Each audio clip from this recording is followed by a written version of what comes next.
மக்களோடு, வளர்ச்சியடைந்த சமூகத்தினரோடு இணைந்து வளர்வதன் மூலம்தான் இங்கே சமத்துவத்தை நிலைநாட்ட முடியும். புரட்சியாளர் அம்பேத்கர் அவர்கள் சுதந்திரம், சமத்துவம், சகோதரத்துவம் என்கிற கொள்கை கோட்பாடுகளின் அடிப்படையில் உருவாக்கிய சட்டம்தான் அரசமைப்பு சட்டம்.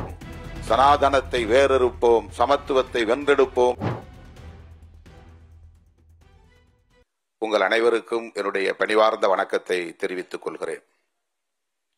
இந்த நாள் புரட்சியாளர் அம்பேத்கரின் பிறந்த நாள், சமத்துவ நாள் என்று நம்முடைய முதல்வர் அவர்களால் அறிவிக்கப்பெற்று தொடர்ந்து கடந்த சில ஆண்டுகளாக தமிழ்நாடு தழுவிய அளவில் மிக சிறப்பான முறையிலே கொண்டாடப்பட்டு வருகிறது.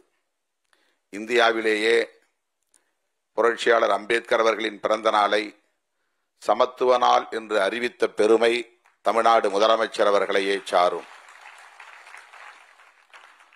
இதனை ஒரு அரசு விழாவாக அறிவித்து நாடு தழுவிய அளவில் ஒவ்வொருவரும் சாதி ஒழிப்பு உறுதிமொழியை ஏற்க வைத்திருக்கிறார் நம்முடைய முதலமைச்சர் அவர்கள்.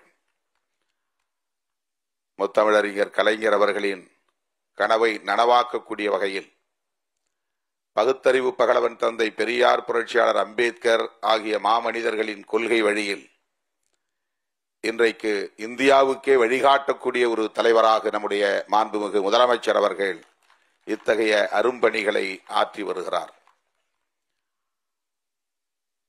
இந்திய தேசம் ஒரு புதிய தேசமாக உருப்பெற வேண்டும் என்பதற்காக, சமத்துவ இந்தியாவாக மலர வேண்டும் என்பதற்காக புரட்சியாளர் அம்பேத்கர் அவர்கள் அரசமைப்பு சட்டத்தை வகுத்தளித்திருக்கிறார். இதற்கு முன்பிருந்த இந்தியா சமத்துவ இந்தியா இல்லை.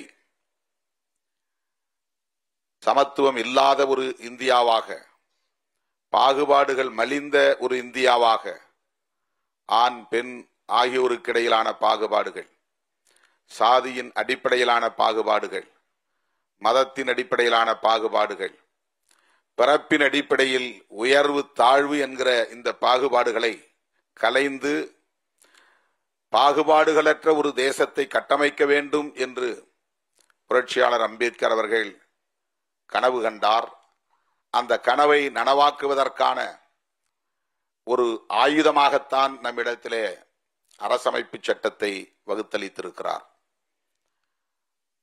அந்த அரசமைப்பு சட்டத்தை பாதுகாப்பதும் அந்த அரசமைப்பு சட்டத்தை நடைமுறைப்படுத்துவதும் தான் இன்றைக்கு நம் முன்னால் இருக்கிற மிக முக்கியமான சவாலாக மாறி இருக்கிறது.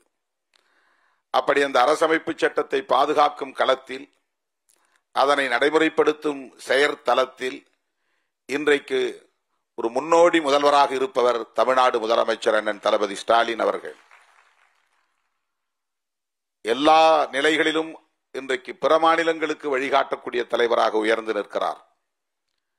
ஒடுக்கப்பட்ட மக்கள், அதிகாரம் பறிக்கப்பட்ட மக்கள், கல்வி, வேலைவாய்ப்பு போன்ற அனைத்தையும் இழந்த மக்கள், சமூகத்தின் வளர்ச்சியில் புறக்கணிக்கப்பட்ட மக்கள், அவர்களோடு பிற மக்களோடு, வளர்ச்சியடைந்த சமூகத்தினரோடு இணைந்து வளர்வதன் மூலம்தான் இங்கே சமத்துவத்தை நிலைநாட்ட முடியும்.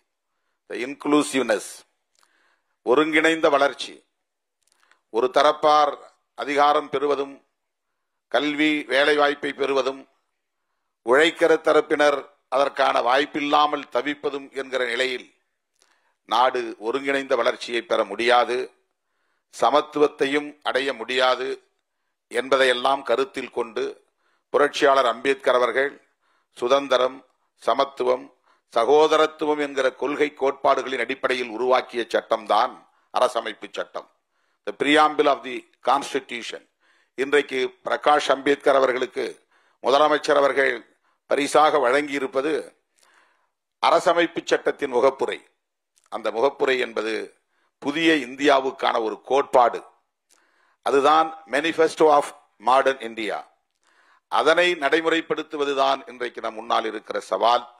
அதனை நடைமுறைப்படுத்தக்கூடிய சவாலை மிக பொறுப்புணர்வோடு எதிர்கொள்ளக்கூடிய ஆற்றல் வாய்ந்த தலைவராக, பிற மாநிலங்களுக்கே வழிகாட்டக்கூடிய தலைவராக புரட்சியாளர் அம்பேத்கர், தந்தை பெரியார் ஆகிய மாமனிதர்களின் கொள்கைகளை எத்தகைய இடர்கள் வந்தாலும் நெருக்கடிகள் வந்தாலும் அதை ஒருபோதும் விட்டுவிட மாட்டோம், அதை பாதுகாப்போம் என்கிற உறுதிமொழியை ஏற்று இன்றைக்கு இந்த களத்திலே போராடி வருகிறார் அண்ணன் அவர்கள்.